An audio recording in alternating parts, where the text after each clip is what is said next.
ગત રવિવારે સવારે બી ડિવિઝન પોલીસ સ્ટેશનના વેલનાથપરા વિસ્તારમાં એક યુવતીની મૃતદેહ મળી આવી હતી. પ્રથમ દ્રષ્ટિએ આ યુવતીના માથામાં ઈજાઓના નિશાન હતા. એના ઉપરથી પ્રથમ દ્રષ્ટિએ એવું લાગતું હતું કે એની હત્યા થયેલી છે. માનનીય સીપી સર બ્રજેશકુમાર જાસર અને additional CP sir Mahendra Bagdiya sir દ્વારા ગુનાની ગંભીરતા સમજી ક્રાઇમ બ્રાન્ચની અને લોકલ પોલીસની અલગ અલગ ટીમો બનાવવામાં આવેલ હતી. આ તપાસના કામે મનોજ દામોર સાહેબ, પીઆઈ શ્રી જાદવ સાહેબ અને પીઆઈ શ્રી ગોંડલિયા સાહેબની ટીમોને ટેકનિકલ અને હ્યુમન સોર્સના આધારે હકીકત મળી કે એ જે યુવતી છે, યુવતીના પતિ હિતેશભાઈ છે, એમના દ્વારા જ એમની હત્યા કરવામાં આવેલ છે.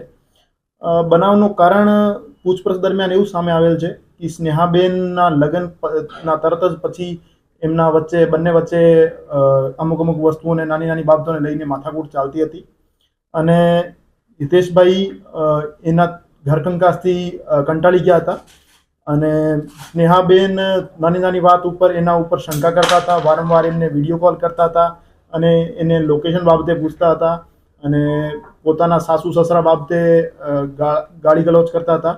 આ બધી વસ્તુઓથી કંટાળીને હિતેશભાઈ તે દિવસે એમને બહાર જમવાનું લઈ જઈ એવું કહીને સ્કૂટી ઉપર બેસાડી બનાવવાળી જગ્યા ઉપર લઈ ગયા હતા અને એના માથામાં લોહાનો એક લોખંડનો સળિયો મારીને એમની મૃત્યુ નિપજાવેલ હતી. એના માથા ઉપર 3 ઘાવ હતા, એક નાક ઉપર, એક કાન ઉપર અને એક માથાના પાછળના ભાગે. એના કારણે એનું મૃત્યુ નિપજે.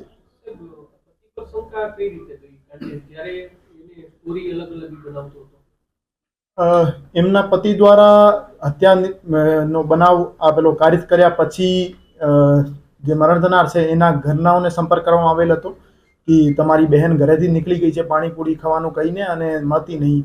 તો એના પછી આખી રાત એમના સાથે મળીને શોધખોળ પણ કરવામાં આવેલ હતી અને જે એમના પતિ છે એમની સ્કૂટી ઉપર બ્લડના દાગા મળી આવેલ હતા અને એમના કપડા પર હ્યુમન બ્લડના દાગાઓ મળી આવેલ હતા.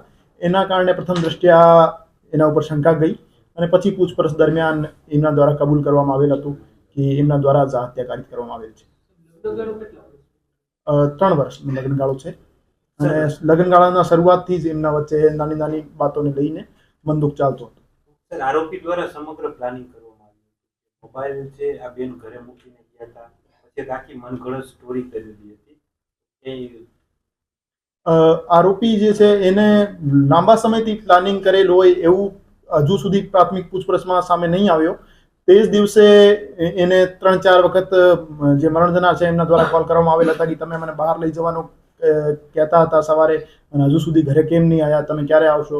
તો વારંવાર કોલ કરવાથી અને વારંવાર જે માથાકૂટ ચાલતી હતી એના કારણે એને નિર્ણય લીધો કે આજે એને મારી નાખવાની છે.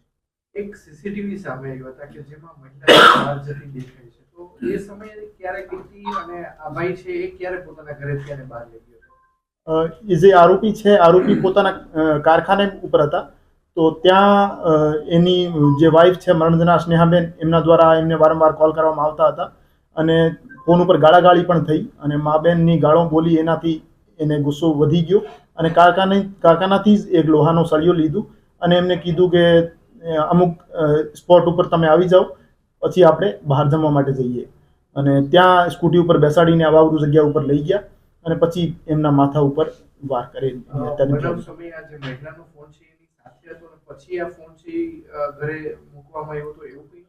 ફોન જે મરણ થનારનો છે એ ડિસ્ચાર્જ હતો, એના કારણે મરણ થનાર ફોન ઘરે જ મૂકીને આવ્યા હતા અને 7:45ની આજુબાજુ ઘરેથી મરણ થનાર નીકળે છે કેમ કે એમના હસબન્ડે એમને બોલાવ્યા હતા અને 8:15 થી 8:30 વચ્ચે આ બનાવનો સમય છે. આ બનાવ સમયે જે 2 વર્ષનું બાળક હતું એ કઈ જગ્યાએ હતું?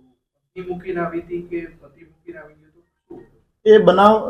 એ બનાવની વખતે એ જે બાળક હતો એમનો 2 વર્ષનો, એ આરોપી જે છે આરોપીના માતા પિતા પાસે હતો અને એ એમનો રૂટીન કોર્સમાં એમને મૂકીને આવ્યા હતા. એની પત્ની જે છે બાળકનું ધ્યાન નહોતી રાખતી એટલે રેગ્યુલરલી એને જે હસબન્ડ છે આરોપી છે એ પોતાના માતા પિતા પાસે જ રાખતા હતા. સવારે મૂકીને આવે ને સાંજે લઈ આવે. હજુ સુધી ડિસ્કવરી પંચનામા ક્રાઇમ બ્રાન્ચ દ્વારા કરવામાં આવેલ નથી. એ લોકલ પોલીસ સ્ટેશન દ્વારા જે આઈઓ છે એમના દ્વારા કરવામાં આવશે.